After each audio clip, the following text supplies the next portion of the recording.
Halo, nama saya Lasih Pratama dengan NIM 878236526 dan jurusan saya adalah PKSD Pre-Service. Halo semua, dalam video kali ini saya akan membahas dan menjelaskan tentang 3 pilar utama filsafat ilmu, yaitu ontologi, epistemologi, dan aksiologi. Hal pertama yang akan kita bahas adalah ontologi. Ontologi adalah cabang filsafat yang membahas hakikat, realitas, atau keberadaan sesuatu. Ontologi bertanya tentang apa yang ada, apa hakikat di balik fenomena, dan yang kita amati. Selanjutnya adalah akibat, objek, akibat, ya ampun. Selanjutnya adalah objek kajian ilmu. Objek kajian ilmu dalam ontologi adalah segala sesuatu yang dapat menjadi sasaran penelitian ilmiah. Objek ini dibagi menjadi dua. Yang pertama adalah objek material, yaitu segala sesuatu yang nyata dan mungkin untuk diteliti, dan objek, dan yang satunya adalah objek formal, yaitu sudut pandang atau aspek spesifik yang dikaji dari objek material tersebut. Selanjutnya adalah apa sih yang dikaji dalam ontologi. Yang dikaji dalam ontologi adalah hakikat realitas dari objek tersebut, seperti apakah realitas bersifat materi semata atau aliran materialisme, atau bersifat spiritual seperti idealisme, atau merupakan kesatuan antara materi dan pikiran. Jadi inti dari ontologi adalah tentang memahami apa yang benar-benar ada dan bagaimana sifat terdalam dari kenyataan yang menjadi kajian, menjadi sebuah ilmu, kajian ilmu. Ya.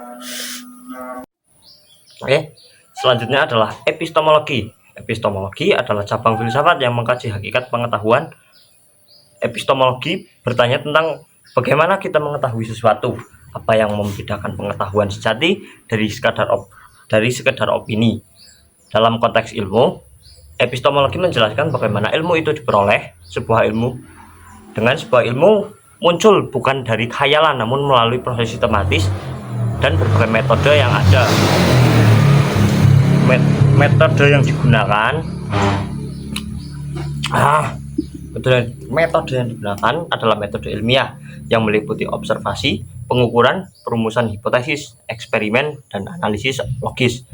Metode ini bisa berupa kuantitatif, kualitatif, atau gabungan keduanya, namun selalu berlandaskan pada prosedur yang terstruktur dan dapat diulang.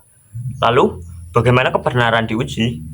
Epistemologi menyediakan kriteria kebenaran dengan berbagai teori yang ada, seperti teori korespondensasi, yaitu kebenaran yang sesuai dengan fakta. Ada juga teori koherensi, yaitu kebenaran yang konsisten dengan pengetahuan yang sudah mapan.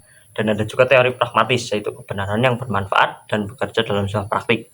Dalam ilmu modern, kebenaran diuji melalui verifikasi empiris dan valifikasi, yaitu suatu pernyataan ilmiah yang harus dibuktikan secara apa?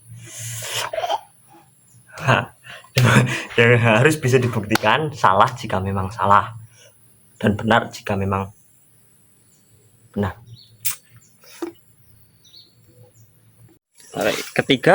Yang ketiga adalah aksiologi. Aksiologi adalah cabang filsafat yang membahas nilai, etika, dan kegunaan pengetahuan. Dengan aksiologi yang bertanya, untuk apa pengetahuan itu digunakan, apa yang baik dan bernilai dari sebuah ilmu.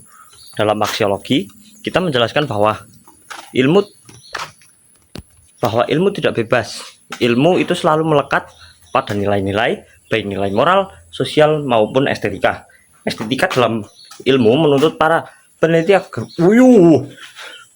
tidak bertindak semena-mena, dengan sifat kejujuran, keterbukaan, penghormatan terhadap subjek penelitian, dan tanggung jawab sosial adalah prinsip-prinsip etis yang harus dijunjung oleh para peneliti. Tujuan penggunaan ilmu dalam kehidupan adalah kesejahteraan manusia dan kelestarian alam.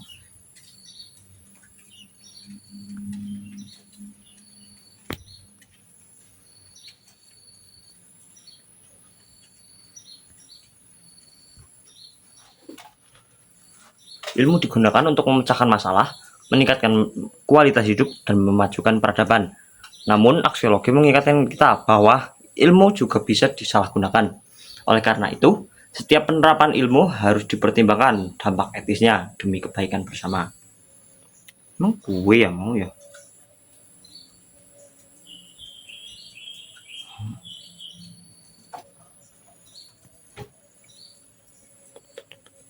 Nah, kue lapok lah. Dan untuk yang terakhir adalah keterikatan antara ontologi, epistemologi, dan aksiologi sebagai fondasi utama filsafat ilmu.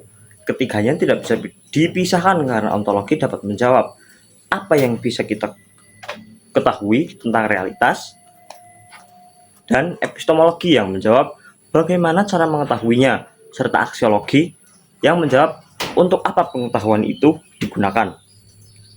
Alasan kenapa keterikatan dari tiga fondasi ini tidak bisa dipisahkan adalah karena yang pertama, peneliti harus memiliki pandangan ontologis tentang objek studinya. Kedua, ia harus menggunakan metode epistemologis yang sahih untuk mendapatkan pengetahuan. Ketiga, ia harus menerapkan aksiologis dengan mempertimbangkan nilai dan etika. Dengan tanpa ontologi, tanpa ontologi, ilmu kehilangan landasan realitas. Tanpa epistemologi, ilmu tidak memiliki cara untuk membedakan benar dan salah. Tanpa aksiologi, ilmu berisiko untuk menjadi alat destruktif bersama-sama. Ketiganya membentuk fondasi yang kokoh bagi setiap bangunan ilmu pengetahuan. Sekian dari saya. Penutupannya, sekian dari saya. Sekian penjelasan dari saya tentang ketiga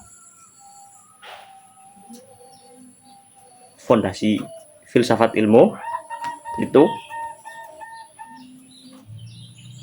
Saya Denis Pratama.